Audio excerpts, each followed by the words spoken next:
What are you old enough to remember? Have fun watching and be sure to write in the comments what you think about these stories. Maybe you have encountered similar. Story 1 and 9/11. And honestly, I'm glad. I was a kid when it happened, but I remember it vividly and I'm happy I do. It feels weird to me that there are people who are full adults now who weren't even alive for it, or who were but weren't old enough to remember it. It just seems like such a pivotal thing. I can't imagine living through it but having no memories of it. Story 2, black and white TV, the introduction of color TV, and then the home entertainment revolution. Video players which could also record, mind-blowing. I also remember life pre-mobile phones, and I still miss not being contactable 24/7. I remember lots of other things which would seem strange today, but I'd need to type for hours. Story 3. I remember everything mostly after 2010, but I can't remember most of my years before my preschool years. The only memory I can recall is getting up in my dad's truck. He was a truck driver. Because of the picture I have, my dad died in 2007 of a heart attack and I never got to know him. It affects me to this day. I accept his death because I was too young. My mom has not. Her life has spiraled out of control. She let it consume her. And as for me, the only father figures I've ever had was my papa and the drill sergeants that made me a soldier. Now I feel lost. No more DS telling me what to do. Story 4, phone numbers being 7 digits. Landlines, the balls and mouses, play with them while the internet loads. Tamagotchis, skip it. The Sims one, Rosebud cheat took forever. iDogs, razors, the phone, and later slide keyboards. An endless list of TV shows, Drake and Josh, Ants in Your Pants, Zaboomafoo, Prank Patrol, Ned's Declassified School Survival Guide, etc. VCR. Blockbuster, Xbox original, still have my dad's and it kinda works. GameCube, Game Boy Color, Wii, Nintendo DS. McDonald's Nintendo 64. Story 5. Having 2 channel dials on a TV, one for VHF and one for UHF. I remember putting the VHF one to channel 3 and then watching the UHF channels. In the Chicagoland area, channel 66 and channel 50 were great for reruns of Happy Days, etc. In the afternoons, that's how I found reruns of the Carol Burnett Show in the 80s. Also, there was a physical dial for volume that you could mess with even when the TV was off. When I was 3, I remember putting the dial all the way up, so when the next person turned it on, it was really loud. I did it out of curiosity, not malice, and got sent to the corner, LOL. We had rotary phones, too. I wanted a button phone so bad when I was little. It was like popping bubbles on bubble wrap. I remember when we didn't need area codes. Our car had windows that we actually rolled down with a crank. Story 6. I remember celebrating the bicentennial. I was 6, and my entire extended family was together at a beach house, and there was absolutely no arguing for the entire weekend. It was also my last memory with my family of me and my brothers being the only grandchildren. 23 cousins later. Kinda miss it, Lolo. Story 7. Tapping the payphones, the ones in phone booths, to make free calls. For anyone that doesn't know, if you had to make a call and the phone number was, let's say, 123 4567, you would tap the receiver bar this number of times, 987 6543. So you subtract each number of the phone number from 10, then tap the receiver bar that many times with a pause between each number. The ultimate phone hack. Story 8. I saw the first mudroom in Australia in 1991. Birth of the internet. Year before that, in my gap year, I worked in foreign exchange in a trading bank, and we used the Reuters as instant chat for trading currency. The symbol for edit was a random amount of EEE because there was no send function, just type, and instantly transmitted. Mainframes were used in banks, no interfaces. You could select orange or matrix green text by flicking a button on the monitor. Our system manager installed the first mouse we'd ever seen. We didn't know how to use it. Didn't understand how to adjust the sensitivity. It just sat there on a PC running a clone of the stock exchange. We still used telexes, but rarely. And faxes were very secure and busy all day. Mobile phones were bricks and a status symbol. Driver's license was paper, no photo. I remember when CDs came out and they were so expensive. Story 9. Smoking on trains, which was so important that I often ended up in the smoking compartments. Despite being a non-smoker BC, all the smokers sat in the non-smoker, and I went Uber for a quick smoke and then back. BC, even they didn't want to sit in that stinky place. Private TV was new. Austria didn't have any, but we got German TV and they had only a few TV shows and lots of filler stuff. Story 10. When you could call the number to get the time and the phone lines were connected, so teens would yell to each other over the time recording and set up dates and meetups. Early 70s. Also, 976 inches numbers for buying stuff like VHS tapes and things. They were also used for phone sex numbers. Glass soda bottles, when phone booth calls cost 5 cents. Black and white TV, having to get up to change the TV channel. Smoking in the movie theater, on planes and in restaurants and bars. Video game arcades, roller rinks being the popular place for kids to go. Malls being the popular place for teens to hang out and meet. Thomas Guides being the coolest thing since sliced bread, and everyone wanted to have one to navigate with. Roller skates with metal wheels. I hated them so much. When the roller skates with rubber wheels came out and they were so cool and all of the kids wanted them. Cabbage Patch Kids came out when I was in junior high school, and everyone lost their S*** over them. Parents practically went into debt to get one for their kids, and they were forgotten by the next year. Story 11. There was a TV channel, WUB 43, from Cleveland that had no network affiliation. For a long time, all they did was make syndication deals and play reruns, and it was awesome. Star Trek, the original series, Lost in Space, Bewitched, I Dream of Jeannie, Gomer Pyle, Leave It to Beaver, Donna Reed, Lassie, The Beverly Hillbillies, Green Acres, Mr. Ed, Mary Tyler Moore, The Brady Bunch, The Partridge Family, Battle of the Planets, Tom and Jerry, Looney Tunes, Gilligan's Island, The Munsters, The Monkees, The Flying Nun, Andy Griffith, Pink Panther, Kung Fu, All in the Family, The Jeffersons, Good Times, 100 others. Then on the weekend, it was Three Stooges, Godzilla movies, and camp horror B movies hosted by a middle-aged guy with a gut and a Superman costume named Soup, and he'd say, "Soup's on." Anyway, we were latchkey kids, and we binged a lot of TV. Story 12. Porn being almost completely inaccessible to the average teen. Until 18, we only had the bra section of the Sears catalog and brief topless scenes in R-rated movies. Once you were 18, you could buy Dirty Magazine from the gas station or go to an explicit video store. Kids who raided their father's Playboy collections were very popular at school. Story 13. I was born in 2001, so life before smartphones or YouTube to an extent. Silly bands, PBS Kids running all day, reading the paper in elementary school, Barbie commercials, having a phone in the master bathroom, iPods, skateboards, roller skating parties, Winnie the Pooh and the Wiggles on Disney in the mornings, the blue screen that said now playing or coming to theaters soon on DVDs, milk cartons, Trix yogurt, Danimals, Britney, using the yellow pages to call my classmates. Story 14. I remember getting a Coke in a glass bottle from a vending machine that had a small glass door you opened and had to pull your bottle with all your might. Then pop the metal cap off with bottle opener on the side. They tasted so much better then. Story 15. The oldest news story I remember was the O.J. Simpson trial, I think. The timeline when I was that young is fuzzy. My AP Euro teacher told us we were the last year that reliably knew what the Berlin Wall was. I remember when the first season of Mighty Morphin Power Rangers was coming out with new episodes, and parents weren't sure what it was yet. The first video games I remember playing were on Windows 3.1, and I remember Dad installing Windows 95 on launch. Story 16. Howdy Doody Time. Arthur Godfrey. He was a newscaster on in the morning. Parents had that on until Dad went to work. The Twilight Zone scaring the out of me. I grew up in MT, so all TNE Westerns. The Rifleman, The Travels of Jamie McFeeters, early Kurt Russell. He was a little kid. Gundmoke, Hopslong Cassidy, Rawhide, Zorro, Captain Kangaroo, Adventures of Rin Tin Tin, Black and White, Rocky and Friends, Huckleberry Hound, Color, the first broadcast of The Wizard of Oz in color. Story 17. Baby Jessica, Falling Down the Well, MTV when they used to play music videos, VHS, cassette tapes, car phones, when gas stations had people that would come out and pump your gas for you, 10-cent stamps, pay phones, and you could call someone for 10 cents, then it raised to 25 cents, the Challenger explosion. Story 18. I kinda remember being stuck at home during the blizzard of 1978. It took 2 or 3 days for my uncle to come pick us up in his dump truck. It took him that long to carve out the 2-mile path from his house to ours. I remember when Thriller was the hottest thing ever. I remember late night skinny dipping in the pool. Seeing my friend's older sister in her birthday suit was the highlight of my teens. She wasn't one bit shy about it either.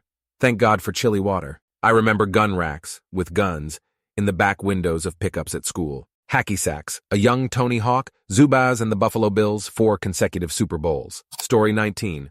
Y2K 9/11ths. Big Kmart, linens and things. Television sets that curved outward, and the static sound they made when you turned them on, and the zap when you turned it off, and getting close to the screen to get goosebumps and see your arm hairs stand up. When the Apple logo was rainbow instead of white, and no one wanted one because PCs were better.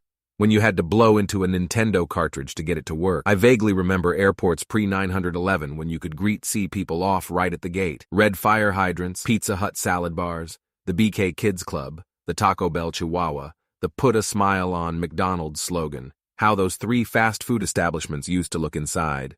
Well, Burger King hasn't really changed all that much. Story 20 Hollister Company when it was in its prime. I'll never forget that feeling when you would buy something from their early 2000s and you couldn't wait to wear it to school. They had this perfume I loved with this poof sprayer on it.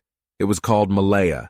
It was like the scent. And they would always have some weird surfer music playing. CDs were sold at the checkout. Such good memories. Looking back, that place was toxic AF. Story 21. The little DVD sign that had moved from corner to corner on the small black screen. The old pony movies that had be played on the TV thingy in my room as a toddler. Sandy Hook, the Boston Marathon bombing, first few seasons of Dance Moms, Little Bill reruns, Hannah Montana reruns, the very first season of My Little Pony, the 2010 one, the red Windows 7 XP laptop, which was my mom's, watching regular show with my siblings on our parents' big bulky white computer that somehow still worked, the mini digital diaries or Maddle Password, Monster High, original SML, original Shane Dawson, celebrity news YouTube channels ran by actual people or friends in the early to mid-2010s, Bart Baker, Keo Fawisamness, Miley Cyrus VMA performance, Filthy Frank in his prime,